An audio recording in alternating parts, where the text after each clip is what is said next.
Για να παρουσιάσουμε και τον υποδεχτούμε, να τον καλωσορίσουμε. Τώρα για το θέμα του Κώστα, τι ακριβώς θέλετε, τι θέλετε. Σχόλιο.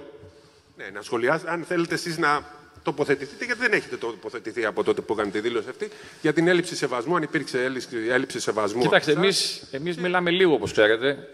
Ίσως είναι και από τα λάθη που γενικώς γράφονται και κάνουν. Δεν μιλάμε πολύ συχνά, οπότε μιλάμε λίγο. Όταν έχουμε να πούμε κάτι, το λέμε. Τώρα, για το θέμα του Κώστα, είναι ένας αθλητής που ο Ολυμπιακός του έδωσε τα πάντα.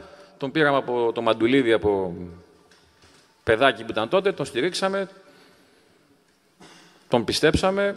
Τώρα, νομίζω ότι η δήλωση που έκανε είναι τελείως εκτός λογικής. Ίσως να είχε, μπερδευτεί ή πιεστεί από κάποιον, γιατί η δήλωση, δηλαδή, εγώ περίμενα ότι θα έχει ζητήσει ήδη συγγνώμη και θα την έχει ανακαλέσει, γιατί δεν υπάρχει κάτι. Δεν έχουμε μιλήσει εμείς ποτέ. Άρα αυτά που είπε είναι εκτός λογικής. Είναι σαν ένα παράλληλο σύμπαν. Δεν υπάρχει. Εμείς δεν έχουμε τοποθετηθεί ποτέ ούτε για το τι έγινε εκεί, ούτε μετά. Ο ίδιος ήρθε σε μια συνάντηση καθυστερημένη ενδεχομένως, με δική του υπαιτιότητα. Μιλήσαμε 4 ώρες σε καλό κλίμα.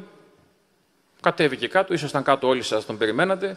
Σας είπε ότι έγινε μια επικοδομητική συζήτηση. Μετά από 1-2 μέρες αποχώρησε. Έκανε μετά δήλωση ότι ο σεβασμός προς εμένα και τον Παναγιώτη δεν επιβλήθηκε, αλλά εμπνεύστηκε. Είναι η δήλωση που έκανε όταν έφυγε τον Ολυμπιακό. Και από τότε δεν ξανασχοληθήκαμε, δεν του ξαναμιλήσαμε, δεν έγινε καμία άλλη επαφή. Ούτε δημόσια, ούτε ιδιωτική, δεν έγινε κάτι άλλο.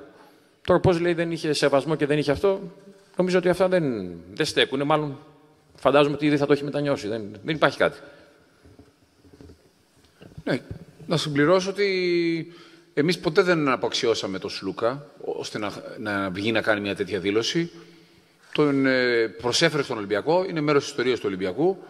Ο ίδιος υποτιμάει τον εαυτό του με το να κάνει τέτοιες δηλώσεις και να απαξιώνει τη δική του ιστορία. Αυτό πρέπει να σκεφτεί.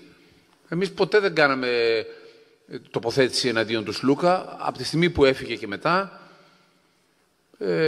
και σε όσα παιχνίδια ήρθε, δεν πιστεύω ότι έγινε και κάτι το ιδιαίτερο. Ίσα-ίσα ο ίδιος έκανε, αν θυμάστε, προκλητικές κινήσεις προς τον κόσμο στους τελικούς. Ο ίδιος. Εμείς ποτέ δεν ασχοληθήκαμε με τον Σλούκα και ο Σλούκας είναι παίκτης του Παναθηναϊκού και θα συνεχίσει να αγωνίζεται στον Παναθηναϊκό. Έκανε μια επαγγελματική επιλογή. Από εκεί πέρα οι δηλώσεις αυτές μόνο τον ίδιο υποτιμούν και την δική του προσπάθεια και ιστορία. Εμείς δεν έχουμε κάτι άλλο σχόλιο.